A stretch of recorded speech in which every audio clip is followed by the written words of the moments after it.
Assalamualaikum warahmatullahi. Waalaikumsalam warahmatullahi wabarakatuh. Okey, boleh dengar jelas ya?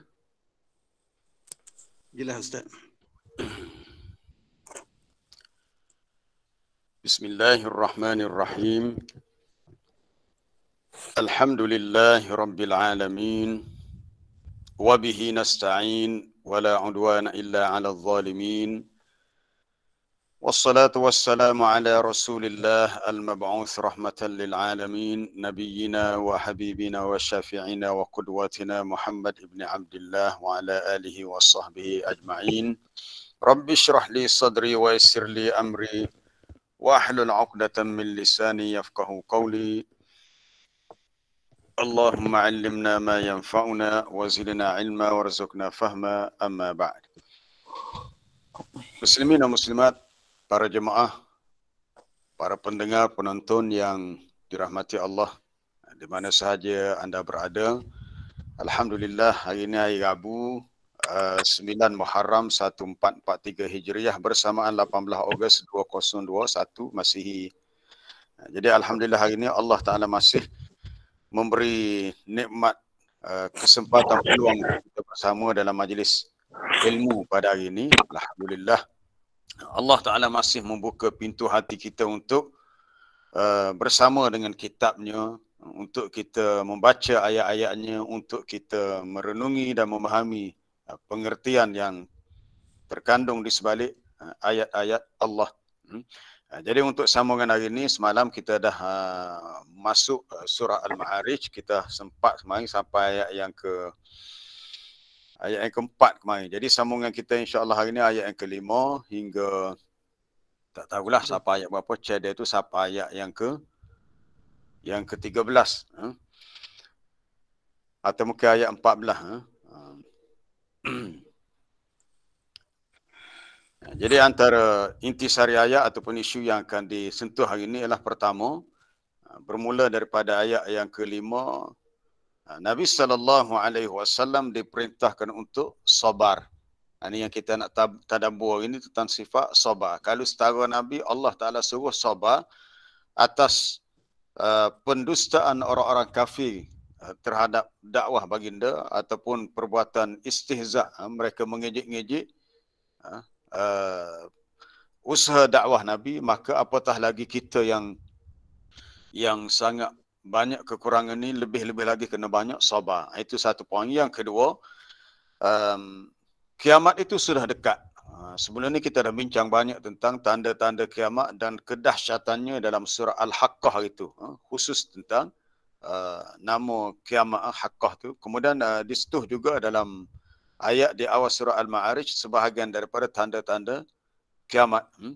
Kemudian dahsyatnya hari kiamat, manusia merasa sangat cemas sehingga kawan yang baik pun dah tak ingat siapa dia punya kawan dia yang lain. Walaupun di dunia sangat rapat, tapi di akhirat nanti masing-masing bawa diri sendiri. Kemudian di akhirat nanti orang-orang kafir tidak akan dapat menebus dirinya daripada azab walaupun dengan keluarga yang terdekat. Walaupun mereka mahu begitu, tapi tak ada siapa pun di antara keluarga terdekat yang boleh ganti mereka. Ganti maksudnya mereka yang kafir itu bebas daripada neraka, ganti dengan keluarga. Tak ada siapa yang sanggup. Baik, tak apalah, kita baca dulu sedikit untuk ayat yang kita akan lihat apa dia tafsiran dan juga maksudnya. A'udzu billahi minasy syaithanir rajim.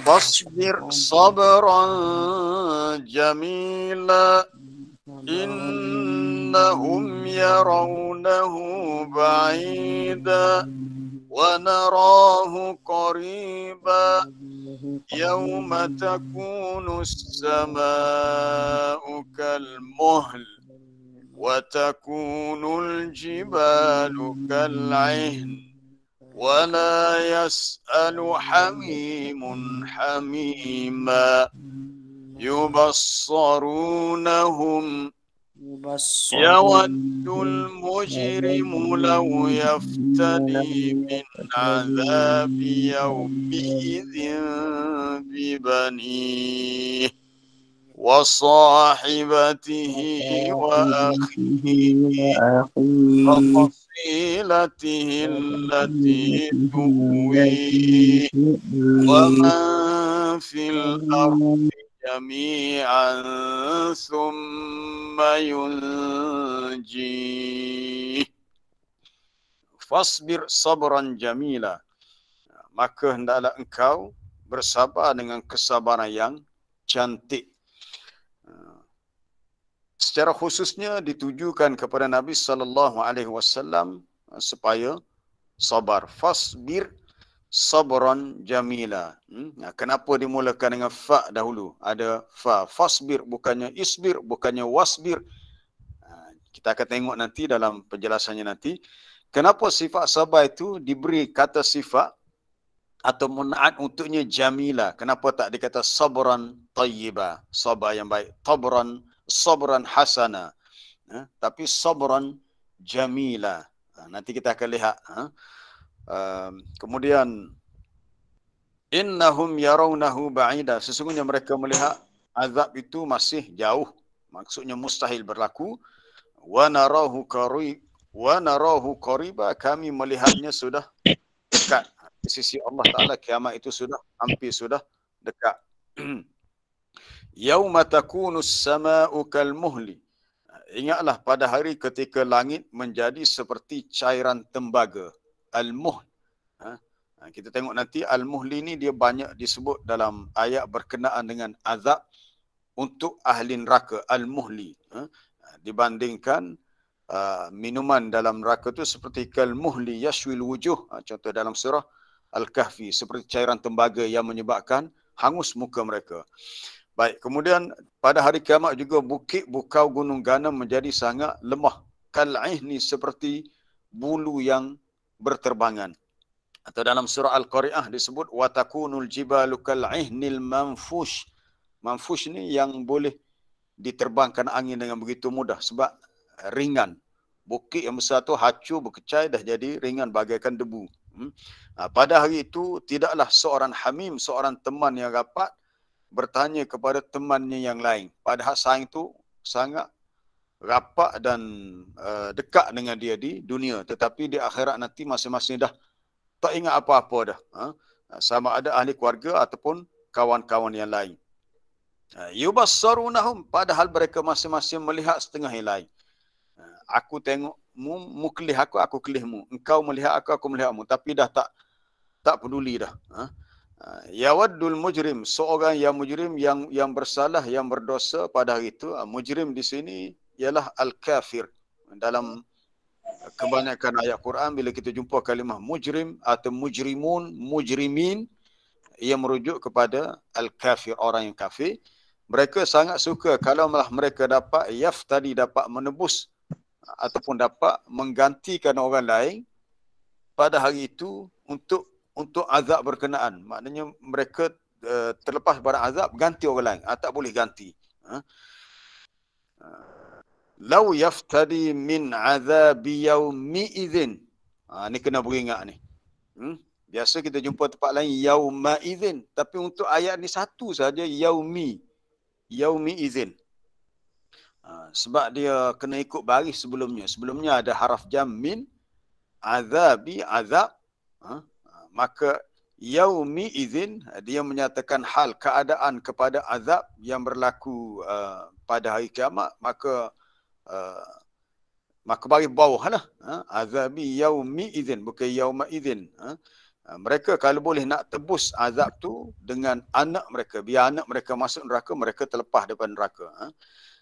Yaumi idzin, sebab saya pernah dengar ada seorang ustaz jugalah, mungkin dia hafal ayat ni, dia baca dalam solat, dia baca min azabi yauma idzin. Itu pentingnya Quran, kita nak hafal, kita kena semak hafalan kita. Kadang-kadang kita baca sendiri, kita hafal diri, kita tak tasmik kepada orang yang lebih mahir menguasainya. Jadi saya dengar dia baca yauma idzin. Salah lah. Sepatutnya kena baca yaumi idzin. Mungkin dia tak perasan sebab tempat lain biasanya yauma idzin. Tiba-tiba sini yaumi idzin, dia dah silap baca. Jadi sepatutnya kena baca baris bawah. Mim tu baris bawah. Kemudian wasahibatihi, ataupun dia dapat tebus diri dia dengan isterinya, ataupun dengan saudaranya, wa fasilatihi allati tu'wih, ataupun tebus dengan kaum kerabatnya. Fasilah juga dengan maksud dengan kabilahnya, dengan kaum kerabat atau kabilahnya yang dapat dapat melindunginya, yang dapat beri perlindungan kepadanya, ataupun dapat ditebus dirinya dengan sesiapa di atas muka bumi semuanya. Yang pentingnya semayunjih dia selamat. Orang kafir nak sangat gitu di akhirat, dia nak dia selamat daripada azab, biar orang yang menggantikan tempat dia. Jawapannya tak boleh. Di sisi Allah Ta'ala, di sisi Allah Subhanahu Wa Ta'ala tak ada ganti-ganti. Sesiapa yang berhak diazab, maka dia akan terima azab tu dan dia tidak akan terlepas daripadanya. Baik, para jemaah, kita nak lihat untuk awal ayat yang kita ambil tadi, iaitu fasbir sabran jamila, bermula ayat yang kelima. Maka bersabarlah engkau ya Muhammad dengan sabar yang cantik, sabar yang comel. Pertama kita nak lihat untuk huruf fa yang ada pada perkataan fasbir. Fasbir, semalam saya dah pesan, ra pada fasbir tu kena baca dengan nipis, tarqiq dari si hukum tajwidnya. Fasbir sabran, ron tafkhim tebal, ra baris di atas ataupun ra baris dua di atas, perlu dibaca dengan mufakhamah, ra yang mufakhamah ditebalkan, sabran bukannya sabran. Fasbir sabran jamila. Baik, kata Syekh Tahir Ibn Ashur, fa di sini, huruf fa ni dikata litafri' al-amr, bagi menyatakan cabang ataupun jenis urusan sabar. Sabar ni dia banyak bahagian. Sebelum ni kita dah pernah belajar tentang pembahagian sabar yang ulama bahagikan hasil daripada istiqra', semakan dan kajian terhadap nas-nas dalam Quran dan hadis. Sabar di atas melakukan ketaatan kepada Allah, sabar untuk meninggalkan perkara maksiat, dan sabar alal masaib, untuk berdepan dengan segala musibah dan bencana.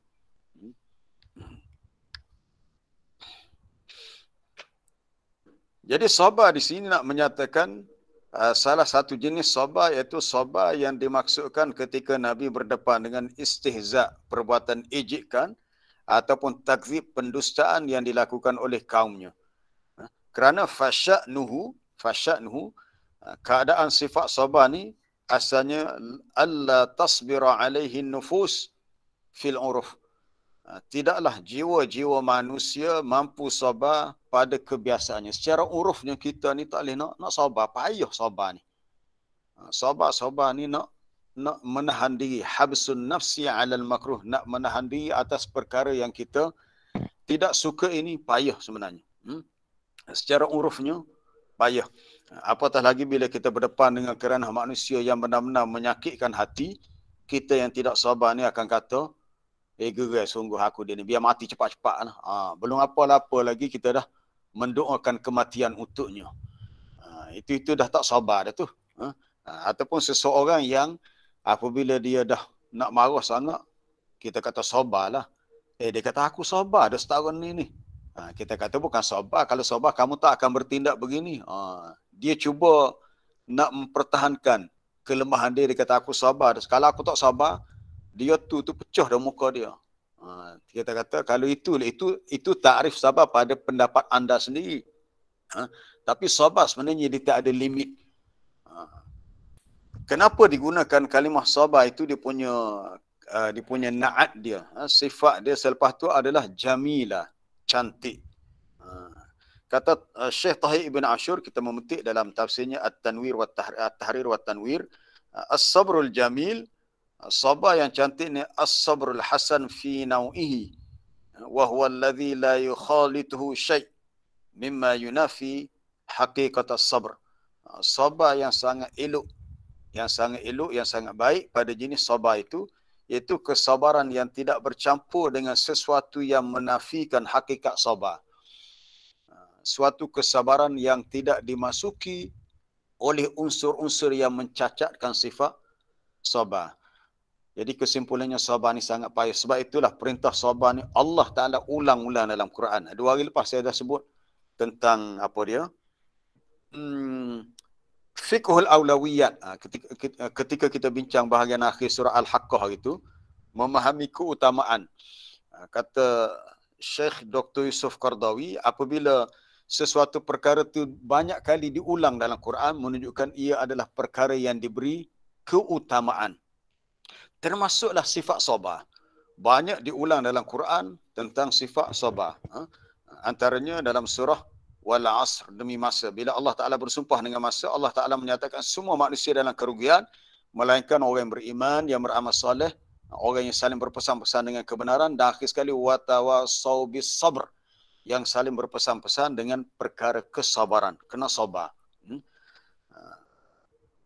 Wasbir wama sabruka illa billah. Dalam ayat di akhir surah An-Nahl, Allah Ta'ala suruh Nabi sabar kerana Nabi tak akan mampu sabar kecuali dengan pertolongan daripada Allah. Wasbir, sabarlah engkau ya Muhammad, wama sabruka illa billah, dan tiadalah kesabaran kamu itu kecuali dengan pertolongan daripada Allah.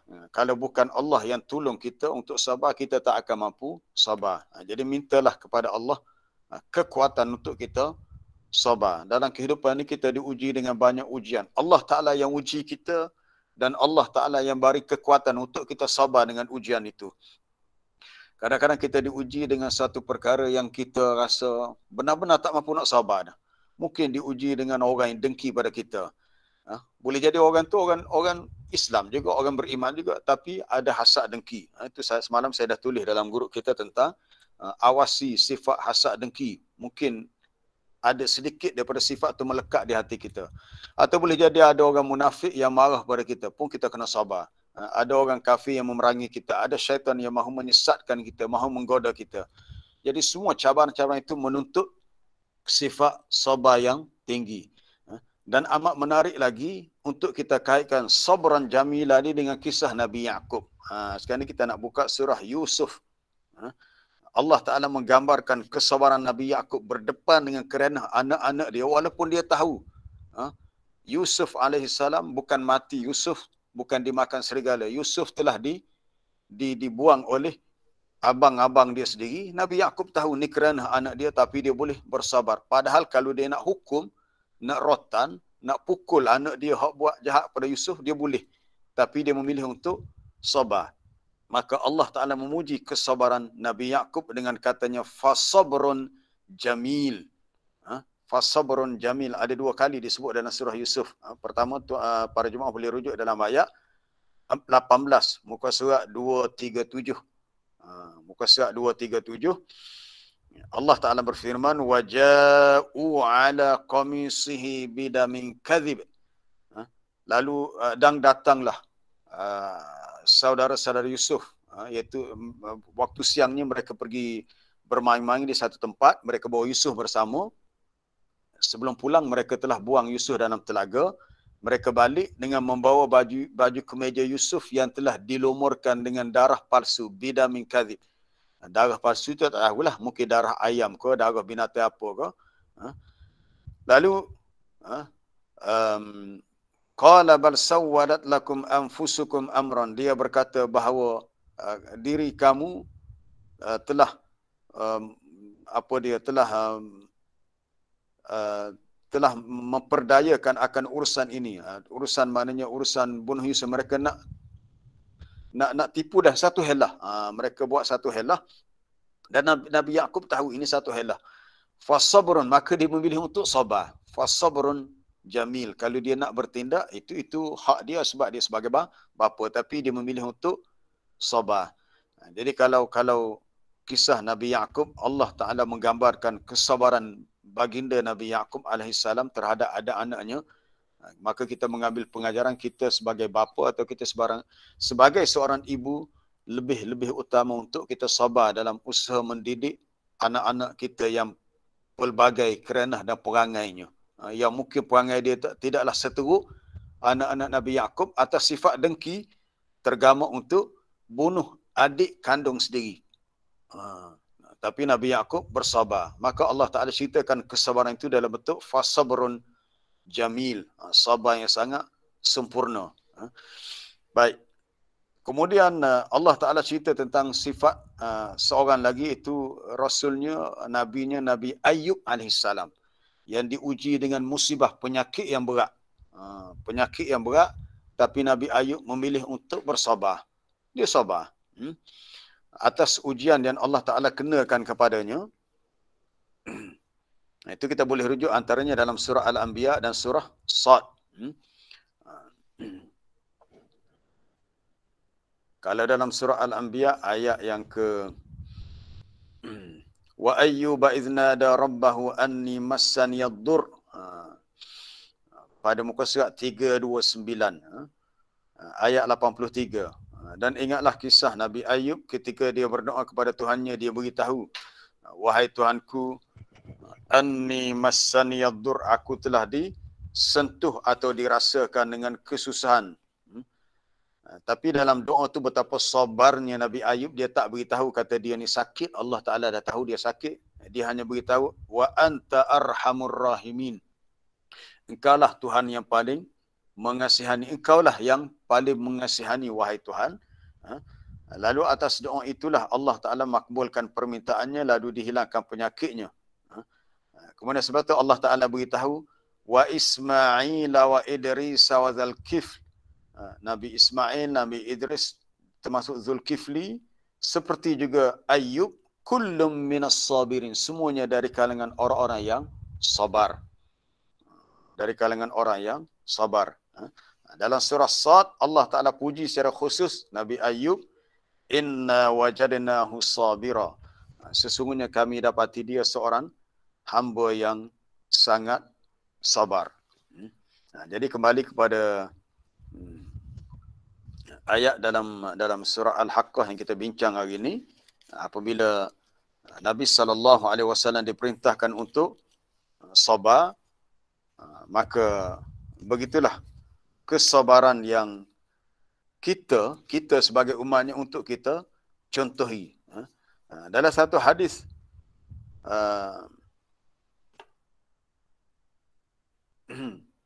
daripada Abi Musa Al-Ash'ari, hadis dalam Sahih Bukhari, Nabi SAW beritahu, ma ahadun asbar ala adha sami'ahu minallah. Tak ada seorang pun yang lebih sabar atas perkara yang menyakitkan yang dia dengar selain daripada Allah. Macam mana sabarnya Allah Ta'ala kita tak boleh nak gambarkan, sebab ini sifat bagi Allah sudah tentu tak sama dengan sifat sabar yang daripada kita. Allah Ta'ala sendiri yang memberikan sifat sabar itu pada zatnya. Allah Ta'ala sendiri yang mensifatkan. Sebab tu kalau kita belajar Al-Asma'ul Husna, antara kata nama Allah yang disebut di bahagian akhir apa dia? Al-Warithur Rasyidus Sabur. As-Sabur. Kalau di sekolah-sekolah biasanya Al-Asma'ul Husna dilantunkan dalam bentuk nasyid. Al-Warithur Rasyidus Saburul ladzi laisa kamitslihi syai'un wa huwas samiul basir. Antaranya Al-Warith Ar-Rasyid As-Sabur. Akhir sekali tu As-Sabur, salah satu sifat Allah As-Sabur, dia sangat penyabar. Dan ini sabit dalam hadis ni, Nabi sebut tidak ada sesiapa yang lebih sabar atas sesuatu yang menyakitkan yang dia dengar selain daripada Allah. Kenapa Nabi sebut begitu? Kerana yadda'una lahul walad. Orang-orang kafir mendakwa bagi Allah ada anak. Ini suatu dakwaan yang sangat buruk. Allah Ta'ala tidak suka diperkatakan kepadanya perkara yang tidak benar. Tapi Nabi kata, summa yu'afihim, tetapi Allah Ta'ala masih memberi keafiatan. Orang yang kata gitu kepada Allah, tak ada pula Allah Ta'ala hukum dia serta-merta. Allah Ta'ala bagi kesihatan, bagi keselamatan, bahkan wa yarzukum, diberi rezeki. Diberi rezeki. Itulah kalau kita nak bandingkan dengan sifat sabar kita tengok orang tu buat jahat, gerai aku, geramnya aku, kan elok kalau dia mati cepat-cepat, tak sabar kita. Tetapi Allah Ta'ala menangguhkan kematian orang yang kalau dia nak, dia boleh hukum, lalu orang tu terus mati. Betapa Allah Ta'ala ini sabar. Kata Al-Khattabi, yang sebab saya petik di sini, merujuk pada sifat Allah As-Sabur, dia dekat dengan sifat Al-Halim, sifat penyantun. Sifat penyantun ni sifat yang tidak segera menghukum atas sesuatu yang dilihat salah, dia tak segera hukum. Orang Kelantan kata, ok dulu sebentar, ambil ok dulu senafah. Ok sebentar, tahan dulu, ok dulu.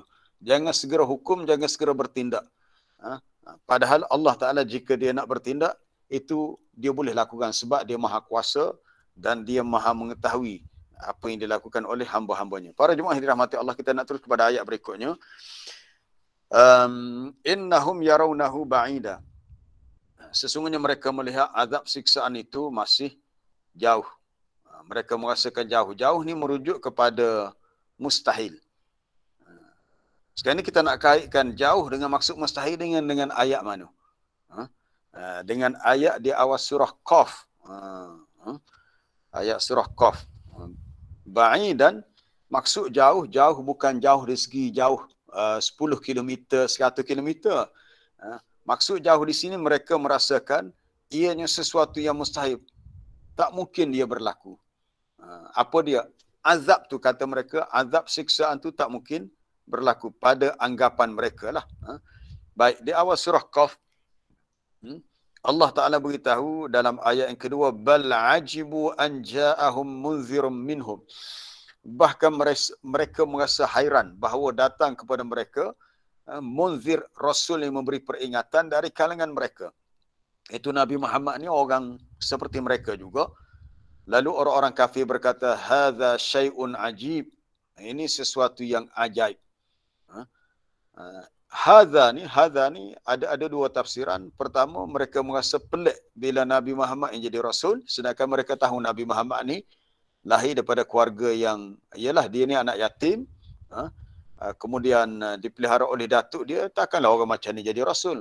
Itu satu tafsiran. Tafsiran kedua mengatakan, bila Nabi beritahu orang yang mati akan hidup kembali, mereka mengatakan, hadza syai'un ajib. Ini perkara yang sangat ajaib. Mana mungkin orang yang hidup, orang yang dah mati akan hidup kembali. Jadi bila mereka sebut ajaib, lepas tu mereka bertanya, aidza mitna wa kunna turaba. Surah Qaf muka surat 518. Lupa nak beritahu muka 5 surat muka surat tadi. Mereka bertanya, adakah setelah kita dah mati dan kita sudah menjadi tanah, kita hidup kelik kalau kita ni, akan hidup kembali ke kita ni? Zalika raja'un ba'id. Di sini ada perkataan ba'id, jauh.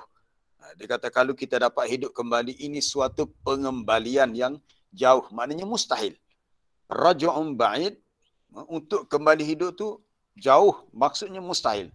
Itu pada anggapan dan keyakinan mereka. Di sisi Allah Ta'ala itu sangat mudah untuk Allah Ta'ala hidupkan kembali orang yang mati. Adapun ayat yang ke-6 dalam surah Al-Ma'arij, ba'ida maksudnya mustahil azab itu berlaku pada anggapan mereka. Sebenarnya ianya tidak mustahil. Allah Ta'ala beritahu, wa narahu qariba, kami melihatnya dekat. Dekat di sini maksudnya ianya pasti berlaku. Itu dari segi kaedah bahasa Arab, sesuatu yang akan datang maka dianggap dekat. Sesuatu yang berlaku dia dianggap dekat. Dalam tafsir Ibn Katsir dia sebut, dia kata walakin kullu ma huwa atin fahuwa qaribun wa waqi'un la mahalah.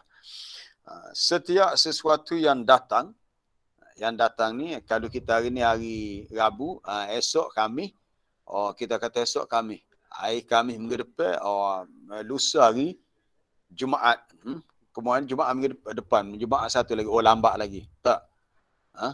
Sebenarnya bukan jauh, dekat je. Apa-apa yang akan datang dikira dekat. Minggu depan, bulan depan adalah dekat. Dan dia pasti berlaku dan la mahalah, tak dapat tidak.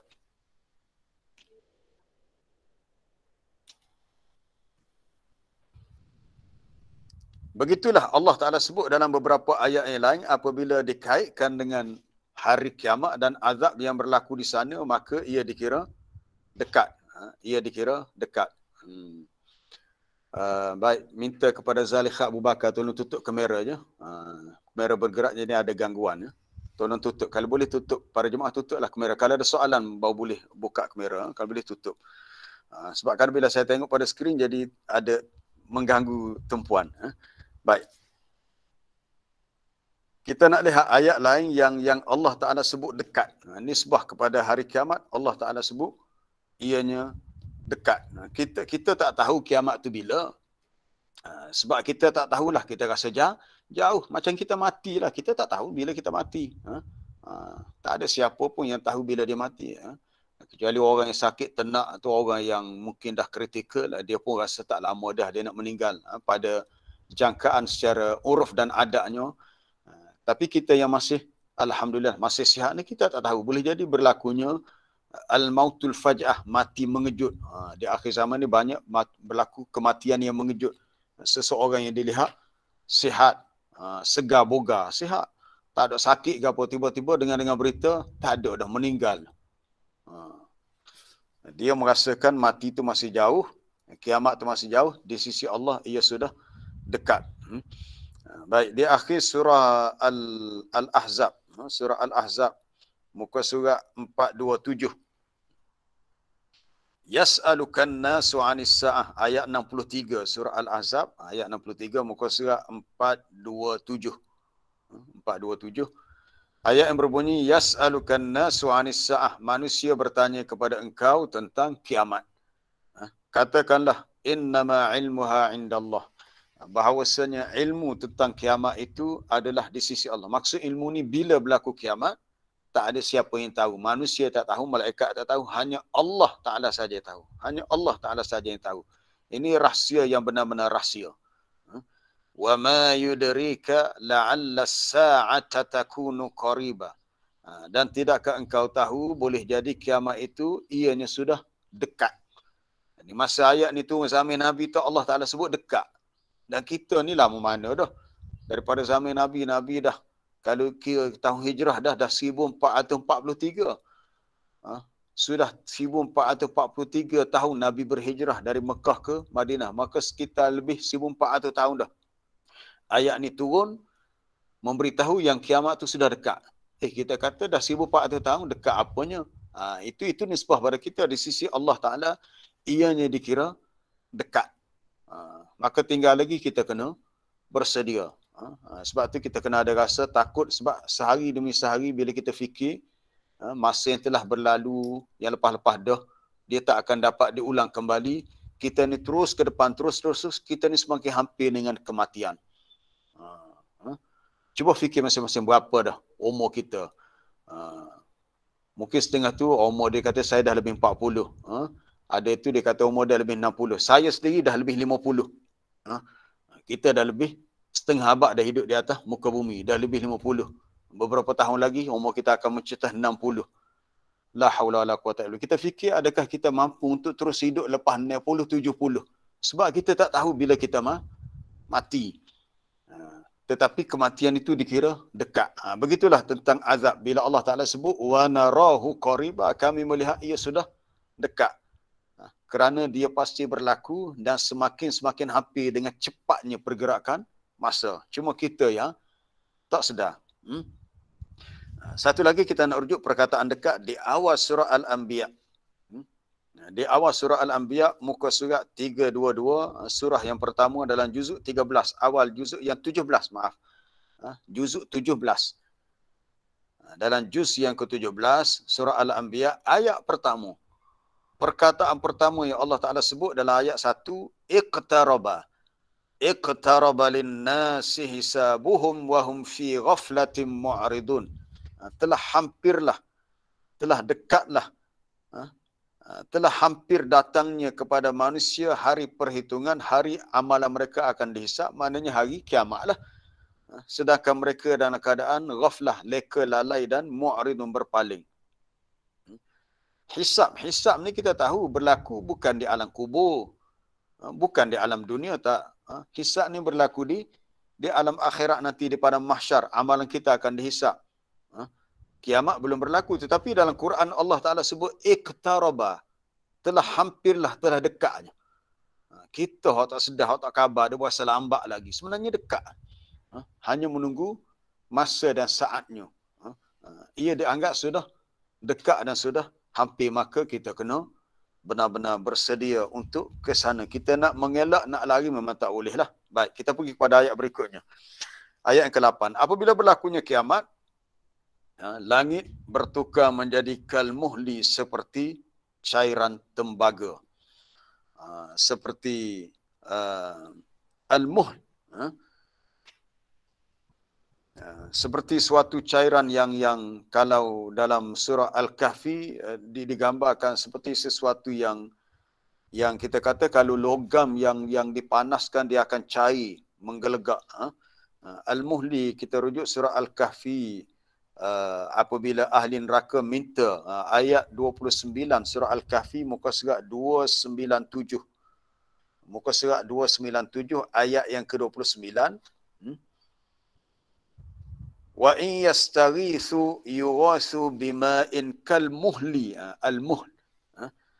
Orang-orang kafir dalam neraka apabila mereka minta diberi minum, ialah mereka dalam neraka mereka panas, mereka dahaga, mereka haus. Jadi mereka minta supaya diberi minuman. Jadi untuk memenuhi permintaan mereka, maka diberi kepada mereka minuman. Apa minuman untuk mereka? Iaitu bima'in kalmuhli, diberi air yang sangat panas seperti cairan tembaga yang mulih membakar muka mereka. Sebenarnya air yang diberi minum itu memang air. Sebab dalam ayat surah Al-Kahfi itu dia ada perkataan kaf, ada huruf kaf. Itu ada tu tashbih. Sama juga dengan ayat ke-8 surah Al-Ma'arij, yauma takunus sama'u kalmuhl. Ada kaf. Kaf tu kalau kita belajar ilmu balaghah tu salah satu ada tu tashbih. As-sama' jadi musyabbah, al-muhli jadi musyabbah bihi, kaf tu jadi ada tu tashbih. Mana wajhu syabah tak disebut. Wajhu syabah nak menggambarkan langit tu dah bukan dalam bentuk yang asalnya, jadi macam benda lain dah. Seperti langit tu seperti cairan tembaga, macam mana nak, macam cair lah, macam benda yang cair. Allah Ta'ala gambarkan minuman untuk ahli neraka kalmuhli, seperti cairan tembaga yang bila air itu dihulurkan kepada mereka, panahnya air itu yaswil wujuh, hangus muka, belum minum lagi, dah hangus. Maknanya langit menjadi lemah. Itu kita dah bincang dalam surah Al-Haqqah hari itu. Wan syaqqatis sama', pada hari kiamat langit pecah terbelah. Pada hari itu wan syaqqatis sama'u fahiya yauma idzin wahiyah. Pada hari itu dia menjadi wahiyah, sangat rapuh dan lemah. Kemudian berikutnya watakunul jibalu kal'ihni. Bukit bukau pula menjadi seperti bulu yang lembut. Bulu contohnya bulu kucing, ya. Kucing ni ada selai rambut bulu yang bila cabut dia tanggal, ringan. Kalau kita nak timbang dengan alat penimbang digital pun tak boleh nak baca sebab ringan sangat. Ataupun bulu macam sayap pada bulu burung ke, kalau kita ada burung pera, burung berpati apa, bulu ayam ke, macam itulah. Maknanya bukit yang besar dan berat tu menjadi ringan dan mudah bergerak atau dipindahkan. Kemudian terus kita kepada ayat yang ke-10. Wala yas'alu hamimun hamima. Sekali lagi kita bertemu dengan perkataan hamim. Sebelum ni kita dah jumpa di akhir surah Al-Haqqah hari itu. Falaisa lahul yawma hahuna hamim. Itu tengok muka surat yang sama, muka surat awal surah Al-Ma'arij, tengok muka surat yang sama atas sekali itu. Ada ayat yang berbunyi falaisa lahul yawma hahuna hamim. Tidak ada bagi ahli neraka itu teman rapat yang dapat membantunya. Jadi hamim maksudnya teman yang sangat rapat. Oleh kerana dahsyatnya hari kiamat, seorang hamim, teman yang rapat, tak sempat nak tanya khabar sahaja orang lain. Menggambarkan kedahsyatan yang luar biasa. Sehingga sesama sahabat yang begitu rapat di dunia, tak ada pula dah, tak sempat. Tak sempat nak tanya khabar yang lain. Walaupun mereka ni sebenarnya ada depan tu, yubassarunahum, saling melihat satu sama lain. Kerana keadaan terlalu buruk.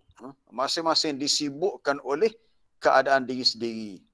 Ini digambarkan dalam beberapa ayat lain, antaranya dalam surah Abasa wa tawalla. Likulli imri'in minhum yauma idzin sya'nun yughnih. Setiap orang pada hari itu mempunyai urusan yang sangat menyibukkan. Menyibukkan mana tak ada nak mikir hal lain, nak mikir orang lain. Dia masa-masa fikir diri sendiri. Fikir diri sendiri sebab takut cemas mana aku ni, selamat atau tidak, apa nasib aku ni. Berada dalam keadaan yang sangat-sangat menakutkan. Dia bila cemas ni kita tak fikir dah orang lain, kita fikir diri kita, kita nak selamat diri kita, tak ada nak mikir orang lain. Yalah, kalau para jemaah tengok dalam klip video macam mana takutnya orang-orang Afghanistan bila puak Taliban dapat mengambil alih kuasa politik di Afghanistan. Dia orang lari sampai ke lapangan terbang, kejar kapal terbang nak naik, nak ukah panjat. Ada yang sampai kapal terbang dah take off, dah berlepas, masih bergantung pada jatuh mati. Dia orang sanggup mati jatuh kerana berpaut pada kapal terbang sebab apa? Sebab takut kalau dizalimi ataupun mungkin bagi mereka takut mereka ditekan, ditangkap sebagainya oleh puak-puak Taliban. Takut setara tu. Itu takutnya makhluk kepada makhluk. Bagaimana manusia di akhirat nanti yang takut kepada azab Allah. Yang mereka tak akan mungkin terlepas jika mereka ni dah ditentukan akan mendapat azab tu. Sehingga seseorang yang bersalah itu bercita-cita kalau mereka ni dapat digantikan dengan orang lain. Itu yaftadi maknanya dapat tebus. Kalau ada sesuatu yang dapat menggantikan diri mereka, sudah tu mereka nak, sama ada diganti dengan harta, diganti dengan keluarga, sudah tu mereka mahu supaya mereka selamat. Allah Ta'ala menggambarkan keinginan mereka ni dalam beberapa ayat, di antaranya dalam surah Al-Ma'idah.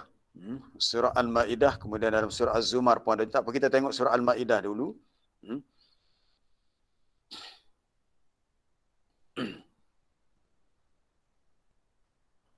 Iaitu pada ayat yang ke-36 suratul Ma'idah, muka surat 113. Muka surat 113. Kalau yang sempat boleh buka lah. Muka surat 113. Hari ini Ustaz Ahmad Rashidan tak bersama kita untuk buat present. Boleh buka sendiri. Muka surat 113 ayat 36. Bawah sekali itu. Innal ladzina kafaru law anna lahum ma fil ardi jami'an wa mislahu ma'ahu liyaftadu bihi min 'adzabi yaumil qiyamah min 'adzabi yaumil qiyamati ma tuqbila minhum wa lahum 'adzabun alim. Sesungguhnya orang-orang yang kafir. Ayat ini menceritakan tentang dahsyatnya balasan untuk orang-orang kafir di akhirat nanti. Kalaulah bagi mereka segala yang ada di atas muka bumi ataupun yang seumpamanya diberi kepada mereka berkali ganda, kalau mereka maknanya memiliki kekayaan semua atas muka bumi ni, untuk liyaftadu, untuk mereka tebus. Tebus ni maknanya untuk mereka gantikan. Mereka kata, ya Allah, kamu ambillah segala harta benda aku ni asalkan aku bebas daripada azab neraka. Maka Allah Ta'ala beritahu, ma tuqbila minhum, tak akan diterima gantian dan tebusan itu. Tak akan diterima. Allah Ta'ala tak terima, mereka tetap dimasukkan ke neraka dan bagi mereka azabun alim, azab yang pedih.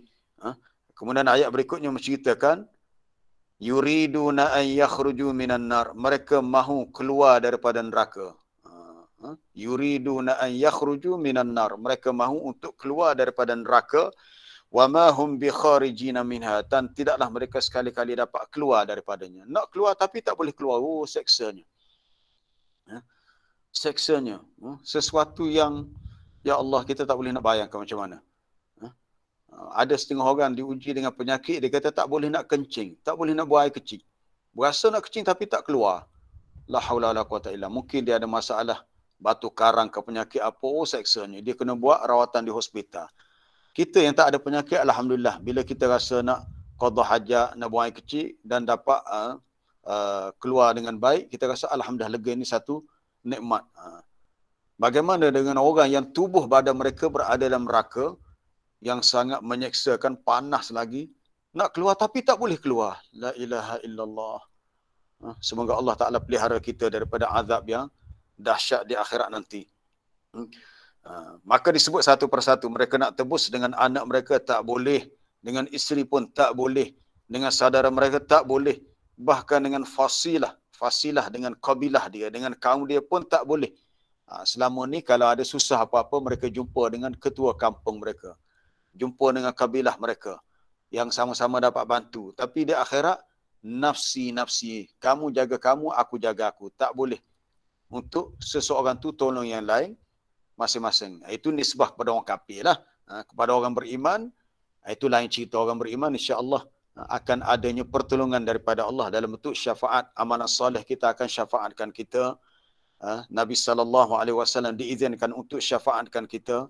Ada orang-orang beriman boleh mensyafaatkan saudara mereka, itu dengan izin Allah. Tapi untuk orang kafir, tak ada sebarang pertolongan dan mereka berada dalam kesusahan yang berterusan. Itu yang mereka akan lalui. Dan banyak lagi gambaran kedahsyatan yang kalau kita nak baca semuanya. Di sini saya petik daripada buku yang ditulis oleh Dr. Umar Sulaiman Al-Ashqar. Dia menukilkan gambaran kedahsyatan hari kiamat menurut seorang tokoh yang disebut Al-Harith Al-Muhasibi. Muhasibi ni kalau kita belajar dalam bab tasawuf ni, di antara tokoh-tokoh yang dirujuk lah. Itu banyak dalam diambil pandangan-pandangan dia. Al-Harith Al-Muhasibi menjelaskan fenomena gambaran yang menakutkan pada hari kiamat. Ketika semua makhluk telah dimatikan, melainkan mereka yang Allah Ta'ala kendaki, dan ketika mana bumi dan langit sudah dikosongkan, tak ada lagi penghuni, segala sesuatu yang sebelumnya bergerak, semua sudah menjadi diam, tak gerak lagi, tak ada apa dah. Yang ada ketika itu hanyalah Allah dengan keagungan dan kemuliaannya.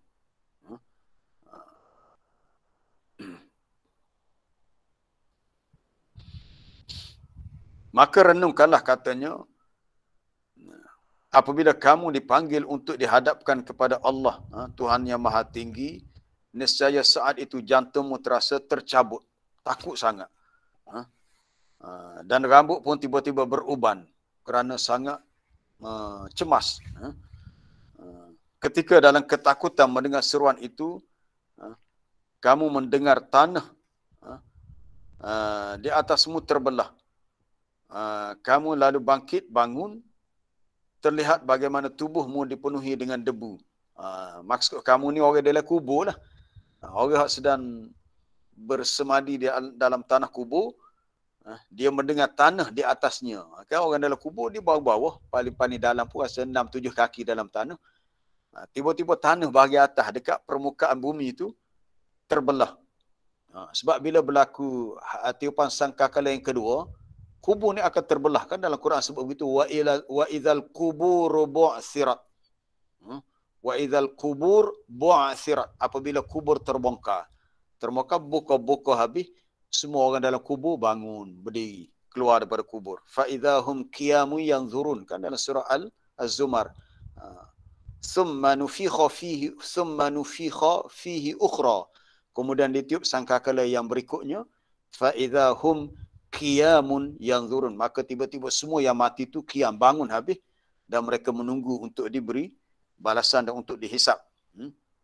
Lalu kamu berdiri di atas kedua kakimu dengan mata yang terbelalak ke arah suara yang memanggil. Itu gambaran ketika manusia dipanggil untuk keluar daripada kubur apabila ditiup sangkakala yang kedua. Bayangkanlah semua makhluk bangkit serentak. Kalau kita nak bergambarkan macam mana berapa juta manusia dah yang mendiami muka bumi semenjak zaman Nabi Adam hingga dunia kiamat, berapa juta manusia. Maka dalam Quran Allah Ta'ala menggambarkan manusia yang keluar daripada kubur tu ka'annahum jaradum muntashir. Rujuk dalam surah Al-Qamar. Manusia keluar muhti'ina na ila da' yaqulul kafiruna hadza yaumun asir. Keluarnya manusia daripada kubur seolah-olah seperti belalang-belalang yang bertebaran banyaknya. Belalang bila dia mari sekelompok banyak.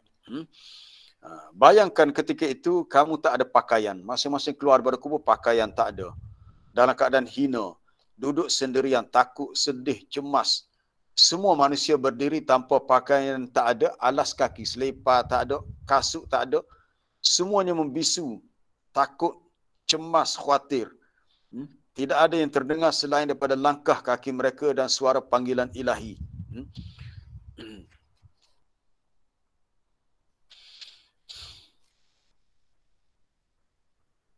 Kemudian apa dia lagi? Banyak dia jelaskan di sini gambaran yang berlaku pada hari kiamat nanti setelah ditiup sangkakala yang kedua. Kemudian apa dia lagi? Allah Akbar, banyak ni. Demikian juga syaitan-syaitan yang sebelumnya selalu bersikap sombong dan melawan pun akan dibawa juga. Makhluk yang derhaka ini pun datang dengan penuh kehinaan. Allah Ta'ala kumpulkan semua. Manusia dan jin Allah Ta'ala kumpulkan semua. Akan dikumpulkan semua. Maknanya kita pun dapat melihat jin, tetapi di dunia memang kita tak nampak lah. Di akhirat nanti kita akan dapat melihat mereka. Sesudah penduduk bumi dari kalangan manusia, jin, syaitan, binatang liar, binatang buas, binatang jinak, semuanya serangga sudah dikumpulkan di padang mahsyar dan bersiap menghadapi hari perhitungan. Maka segala bintang-bintang di langit berjatuhan di atas kepala mereka. Bumi, matahari pula lenyap. Dalam hadis disebut, Asy-syamsu wal qamar mukawwirani. Langit pula dah. Matahari dan bulan yang besar tu, akhirnya akan menjadi hangus ataupun akan menjadi makanan neraka. Masuk neraka habis, tak ada habis. Semuanya selesai, habis, tak ada. Ada satu hadis yang menceritakan bila berlaku kiamat dah tak ada matahari, sebab matahari pula sudah idza syamsu kuwirat wa idzan nujumu qadarat. Itu kena rujuk dari surah At-Takwir. Gambaran tentang kedahsyatan hari kiamat apabila bila datang waktunya lah. Kemudian para malaikat berdiri di penjuru langit di setiap sudutnya. Bagaimanakah pendapatmu mengenai kedahsyatan yang menakutkan yang mampu membuat langit yang besar dan kukuh itu terbelah. Langit pun terbelah. Dan ini disebut dalam ayat. Kemudian Dr. Umar Sulaiman memetik ayat yang kita baca dalam surah Al-Ma'arij ini. Yauma takunus sama'u kal muhli. Tadi ayat ke-8. Wa takunul jibalu kal ihni. Ayat yang ke-9. Mana dia bawa ayat dalam surah Al-Ma'arij untuk dia lengkapkan penjelasan oleh Imam Al-Harith Al-Muhasibi tentang gambaran peristiwa di hari kiamat. Kemudian bayangkan malaikat langit dunia yang ada di penjuru langit lantas turun serentak. Banyak mana malaikat turun serentak. Kita pun tak boleh nak bayangkan banyaknya malaikat. Bayangkanlah sifat para malaikat turun dari awan dengan besar kemuliaan dan fizik. Malaikat ni besar, fizik mereka besar. Dengan suara mereka yang menakutkan dan dengan rasa takut mereka yang sangat. Jadi semua datang. Malaikat pun datang juga. Lalu tak kala penduduk 7 lapis langit dan 7 lapis bumi berkumpul di padang mahsyar. Ketika matahari dekat berada di atas kepala semua makhluk. Sehingga panasnya seperti cahaya total selama 10 tahun. Memang sangat panaslah di padang mahsyar ni. Kita tak boleh nak gambarkan jumlah manusia yang begitu ramai berdesak-desak. Berdesak-desak maknanya apa dia? Berasak-asak. Berasak-asak. Berepek-repek. Dah ramai ni. Kita bila duduk tempat ramai, orang ramai, kita rasa tak selesa, lemas, tak boleh nak bernafas. Saling mendorong, saling tolak menolak satu sama lain, juga sempit jalannya. Kaki mereka melangkah ke sana kemari tidak teratur. Sementara leher mereka sebagai hendak putus kerana terlalu dahaga. Kemudian apa lagi? Terik matahari dan bau peluh.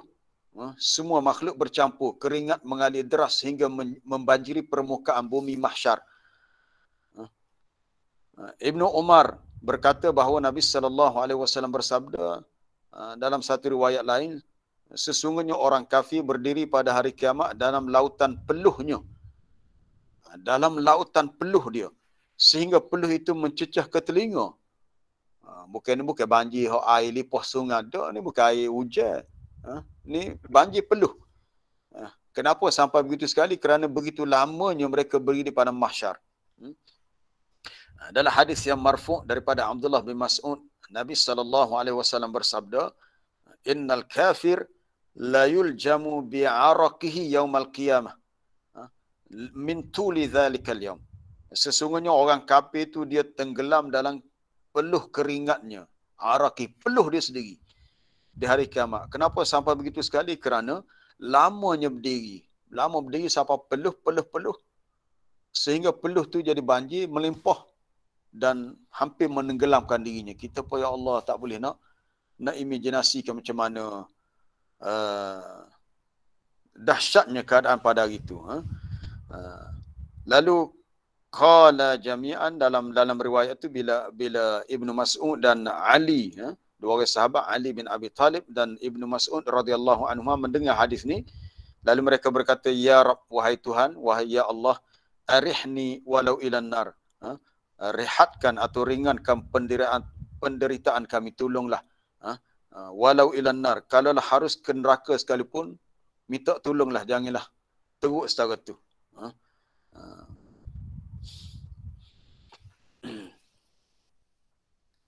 Kemudian ada seseorang mengatakan, aku mendengar daripada Hasan Basri. Ini kisah menarik. Hasan Basri ini seorang tokoh ulama di zaman tabi'in. Dikatakan selama 40 tahun dia tak pernah senyum. Imam Hasan Basri tak pernah senyum. Sebab apa? Sebab dia hanya ingat kepada dahsyatnya alam akhirat dan siksaan Allah di akhirat, hingga dia tak ada masa nak gelak ketawa, nak suka, nak galak, nak senyum pun siapa setara tu. Dia khabarkan sebab dia sentiasa ingat pada hari kemudian. Dia menegaskan, bagaimana pendapat anda tentang suatu kaum yang berdiri menanti keputusan Allah selama 5,000 tahun. Lama ya.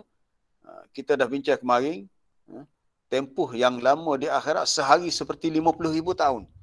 Itu jelas dalam Quran. Tapi walaupun tempoh tu 50,000 tahun itu nisbah kepada orang kafir, ya. Tapi bagi orang beriman, tempoh tu Allah Ta'ala boleh jadikan sekejap je. Ada hadis saya terlupa nak baca semalam. 50,000 tahun tu bagi orang beriman dia rasa sekejap, macam antara dalam hadis tu sebut antara asar dengan maghrib ke, mana sekejap je. Ataupun antara zuhur dengan asar. Tapi sebenarnya lama. Tapi orang beriman tak akan rasa lama. Jadi lama tu dia bersifat relatif. Bagi orang kafir dia rasa lama lah. Tapi bagi orang beriman dia tak akan rasa lama. Jadi tempoh 5,000 tahun tanpa makan, tanpa minum, hauslah leher mereka kerana sudah lama tidak minum. Kemudian apa dia lagi? Ketika menghadapi penderitaan yang tidak mampu ditanggung itu, sebahagian makhluk berbicara sebahagian lain. Mereka bertanyakan perihal orang termulia di sisi Tuhan, itu bertanyakan macam mana kalau kita pergi jumpa Nabi SAW untuk syafaatkan kami. Jadi panjanglah cerita dia. Mereka pergi jumpa Nabi Adam. Adam kata aku tak boleh tolong. Kemudian jumpa Nabi Nuh pun tak boleh tolong. Akhir sekali mereka bertemu dengan Nabi SAW.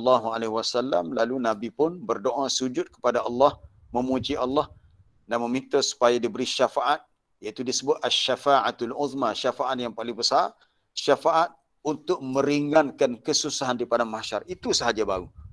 Tak termasuk syafaat yang lain lagi. Syafaat supaya kesusahan di padang mahsyar diringankan. Mana kesimpulannya kita nak beritahu, ayat dalam surah Al-Ma'arij menggambarkan kesusahan di alam akhirat yang masing-masing akan tanggung melalui kadar amalan. Jadi susah ni dia bersifat relatif. Bagi orang yang beriman, orang yang beramal soleh, insya-Allah mungkin Allah Ta'ala akan tolong. Insya-Allah. Di sisi Allah Ta'ala dia akan tolong orang tu, jadi tak terasa susah. Jadi susah, payah tu masing-masing akan rasa sendirilah. Macam peluh tadi pun ada hadis Nabi sebut, ada orang berpeluh sampai buku lali, ada sampai ke lututnya, ada sampai peluh di ke pinggangnya, ada sampai ke dada, ada sampai kepada ila syahmi uznahi, sampai ke cuping telinganya, dia punya peluh. Jadi masing-masing berada dalam keadaan iman dan amal masing-masing. Kalau selamat, alhamdulillah. Jadi masing-masing kena bersedialah untuk menghadapi hari yang sangat dahsyat. Jadi masa kita dah cukup 1 jam. Wallahu alam, saya buka untuk persoalan kalau ada. Assalamualaikum Ustaz. Ya, Assalamualaikum Ustaz. salam. Ustaz. Ya, siapa dulu? Saya kenal dulu. Kenal dia. Gini, nak tanya hak sobat Ustaz. Sobat. Sabar, ya. Sabar. Jadi seseorang nak sabar tu, kalau tadi kita ngaji tadi, kalau tidak mendapat keizinan Allah, kalau Allah tak izin, mana tak deh, tak boleh sabar. Bukan izin, sabar ni pertolongan. Pertolongan. Kalau Allah Ta'ala tak tolong untuk kita sabar, tak jadi sabar tu. Jadi kita kena banyak berdoa lah supaya Allah Ta'ala bagi sabar. Jadi persoalannya kita nak faham macam mana. Jadi katalah Allah tak beri pertolongan. Kenapa? Sebab apa Allah tak beri pertolongan, sedangkan kita ni nak buat baik, nak sabar. Nak faham macam mana? Kenapa Allah Ta'ala tak bagi? Tak beri tak tolong. Boleh kau tanya kita? Boleh ke tak? Kita tak faham macam mana? Ya. Terima kasih.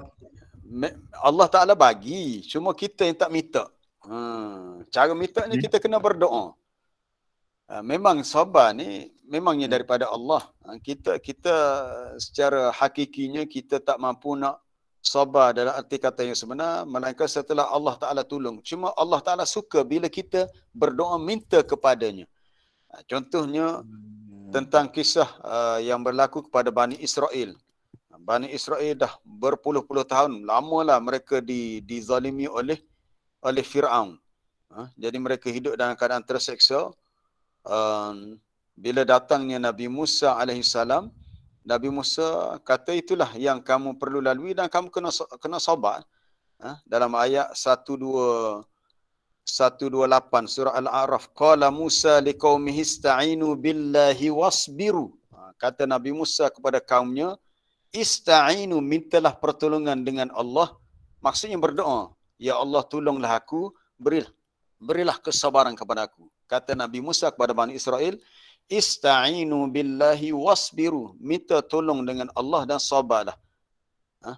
Iaitu dalam doa, antara lain doa mereka berkata, Rabbana afrigh alaina sabran. Ayat 126 surah Al-A'raf, doa Bani Israel. Wahai Tuhan kami, curahkan kepada kami kesabaran.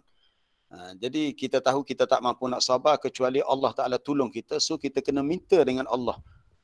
Kita kena minta. Allah Ta'ala nak kita minta. Kalau kita tak minta, mungkin dia tak bagi. Kalau dia nak bagi tanpa minta pun boleh. Tapi dia nak kita minta. Minta melalui doa. Rabbana afrigh alaina sabran wa tawaffana muslimin. Wahai Tuhan kami, curahkan kepada kami kesabaran. Dan matikanlah kami sebagai seorang yang muslim. Sabar. Kita minta dengan Allah supaya kita sabar. Ataupun kita berdoa, Allahumma ja'alni abdan sabura. Ya Allah, jadikanlah aku hamba yang banyak bersabar. Dan kita mengingatkan kepada diri kita, wahai diri, sabar, kena sabar, kena sabar. Walaupun tak ada orang lain yang mengingatkan kita, kita sendiri yang mengingatkan diri kita untuk sabar. Di sebalik kesabaran kita akan dapat ganjaran pahala yang sangat-sangat besar. Innama yuwaffas sabiruna ajrahum bighairi hisab. Bahawasanya akan disempurnakan ganjaran pahala untuk orang yang sabar dengan tidak terhitung banyaknya. Jadi kita kena minta lah. Jadi kita nak sabar, kita kena minta dengan Allah. Ya. Ada soalan lain? Okey, Assalamualaikum Ustaz. Soalan saya satu, adakah orang dari mana ni? Puan saya daripada Petaling Jaya. PJ PJ. Adakah orang yang mati kerana membunuh diri itu, kita tahu dia ada dosa besar, adakah mereka akan kekal di dalam neraka? Satu. Soalan yang kedua, adakah orang yang membunuh diri kerana ada asbab dia tu sakit mental? Maksudnya memang kita tahu dia seorang yang patient, sakit mental, dan pada pandangan kita lah, dia membunuh diri itu atas luar kesedaran dia. Adakah dia termasuk dalam golongan orang yang melakukan dosa besar? Itu saja Ustaz, terima kasih. Ya, sama-sama. Terima kasih pada Puan Zakiyah. Orang yang mati bunuh diri, adakah akan kekal dalam neraka? Ini telah dijawab oleh para ulama. Mereka tertakluk kepada masyiatullah, kehendak Allah. Sebab bunuh diri dia tidak termasuk seperti dosa syirik atau mati dalam kekafiran. Dia termasuk melakukan salah satu dosa besar. Tetapi memang dahsyatlah sebab dalam hadis yang sahih Nabi sebut man qatala nafsahu bihadidatin, sesiapa yang bunuh dirinya dengan besi fahadidatuhu fi yadihi, maka besi itu akan berada di tangannya di dalam neraka, lalu dia menikam-nikam, maka dia sakitlah.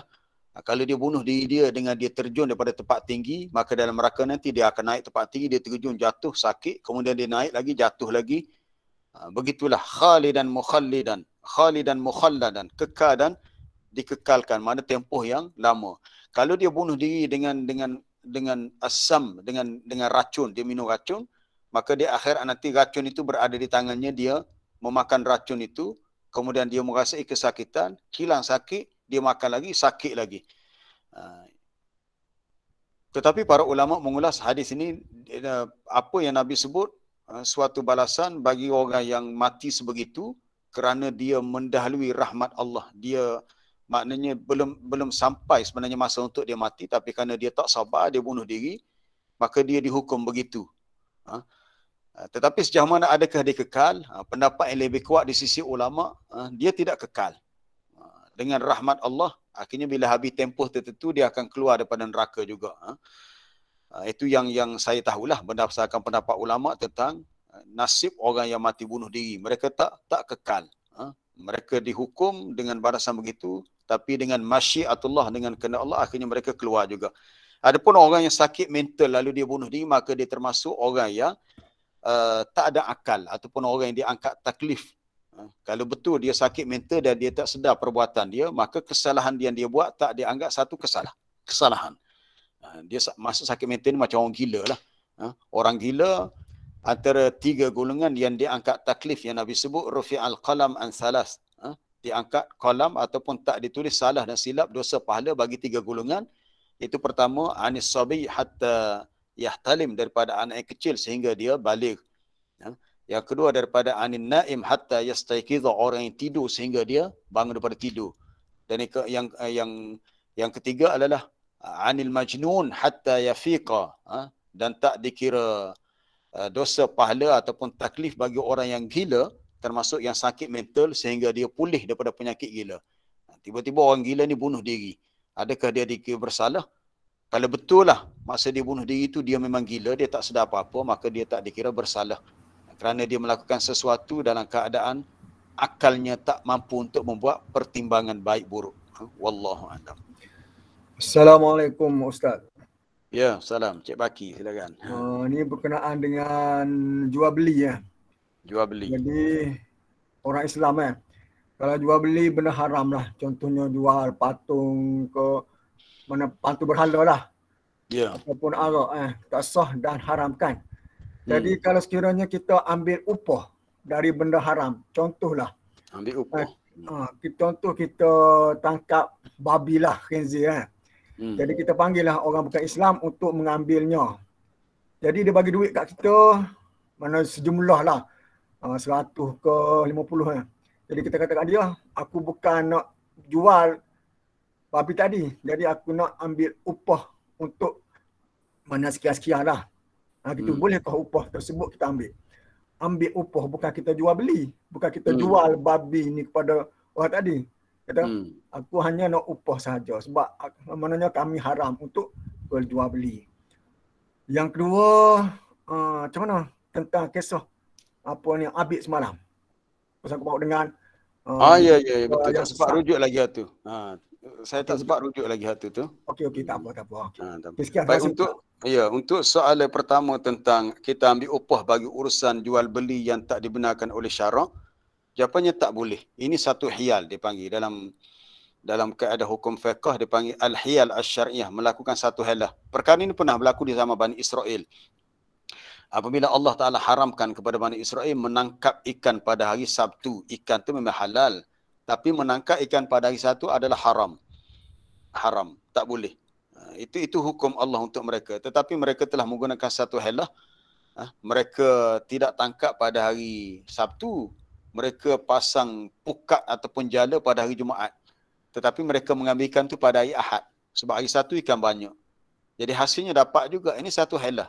Dan Allah Ta'ala mengetahui bahawa ini adalah satu tindakan mereka untuk menipu Allah. Padahal Allah Ta'ala tidak dapat ditipu. Allah Ta'ala tahu. Jadi kalau orang tu kata, dia tak makan daging babi, cuma dia hanya tolong angkut, tolong cari babi hutan apa jual kepada orang. Macam contoh ada setengah orang kita ni, dia masuk hutan, dia cari, tak tahulah, biawak ke ular ke, dia jual kepada orang-orang yang mungkin adalah orang Cina ke orang Siam yang makan benda tu. Maka kita mengatakan menjual sesuatu yang haram di sisi agama, maka hasilnya juga adalah haram. Berdasarkan hadis Sahih Bukhari, Nabi sebut, apa dia dalam hadis tu, hadis daripada Abi Mas'ud, anna Rasulullah sallallahu alaihi wasallam naha an samanil kalbi wa mahril baghi wa hulwanil kahin. Nabi melarang daripada harga jualan anjing. Anjing tak boleh dijual beli. Begitu juga dengan bayaran perbuatan zina. Na'udzubillah min zalik. Kita minta berlindung pada perbuatan yang keji ni. Kalau ada seseorang, dia pergi cari pelacur lah. Ini satu perbuatan yang keji, kita nak sebut pun rasa malu.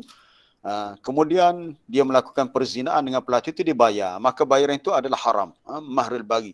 Dan yang ketiga adalah hulwan, bayaran untuk kahin. Pergi jumpa tukang tilik nasib, meramalkan sesuatu, cari benda yang hilang, kemudian bayar.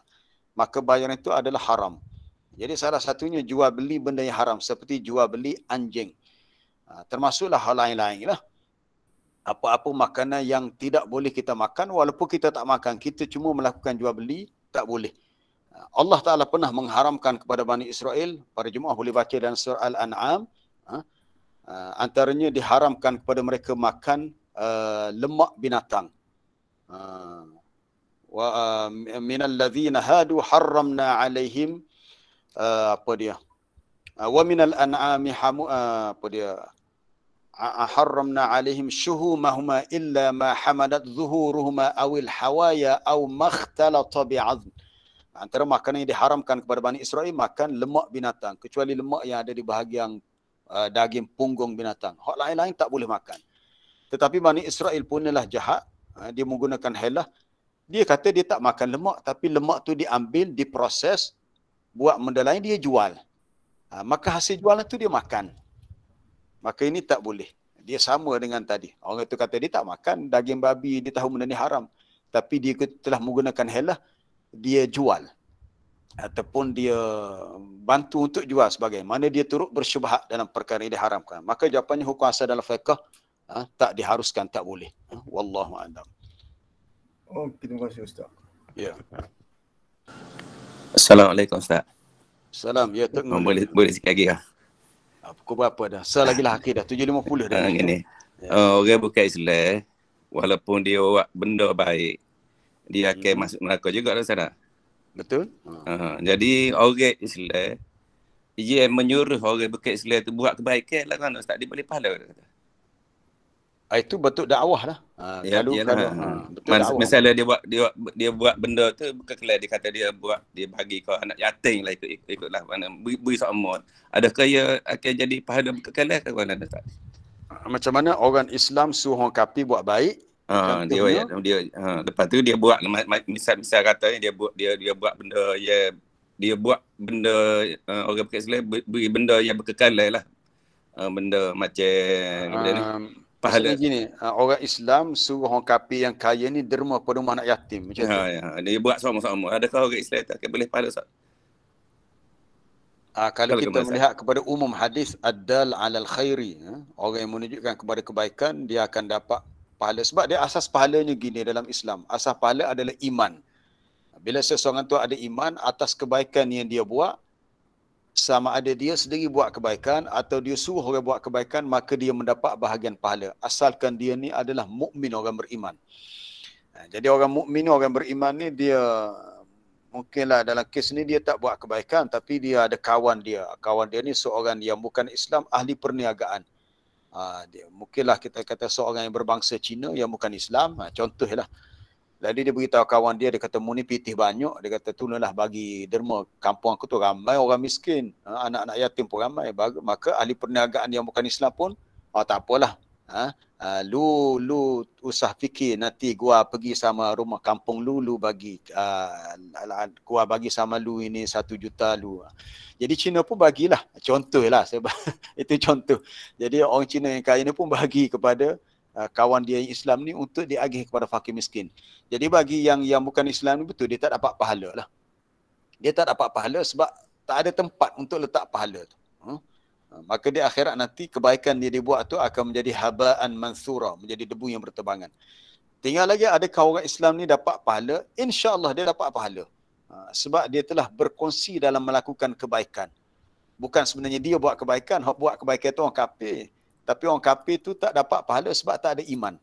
Tapi orang beriman yang menjadi penganjur kepada kebaikan, insya-Allah dia ada saham daripada kebaikan yang dia buat. Cuma orang yang asal yang buat tu sebab dia tidak Islam dia tak dapat. Ini satu kerugian bagi dia lah.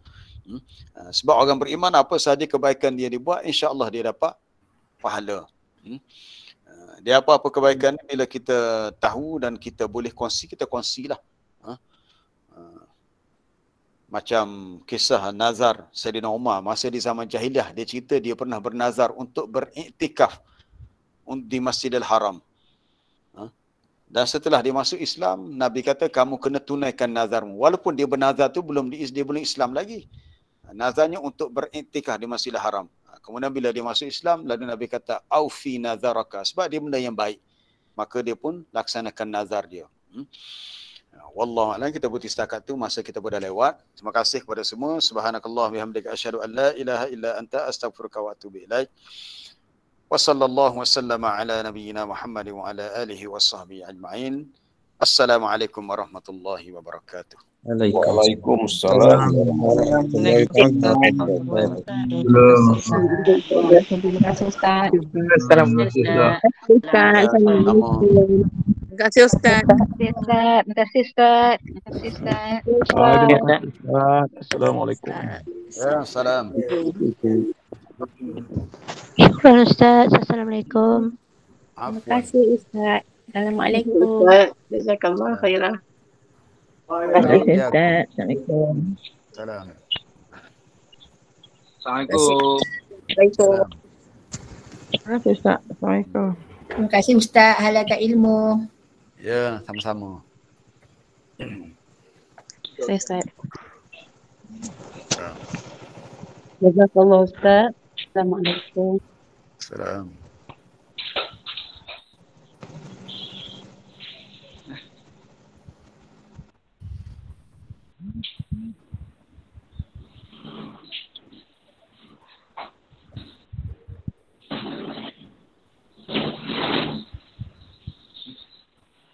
Mana Ustaz?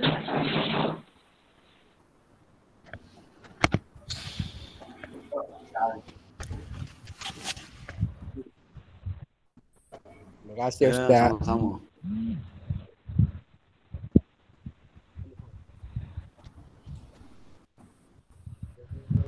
Mana?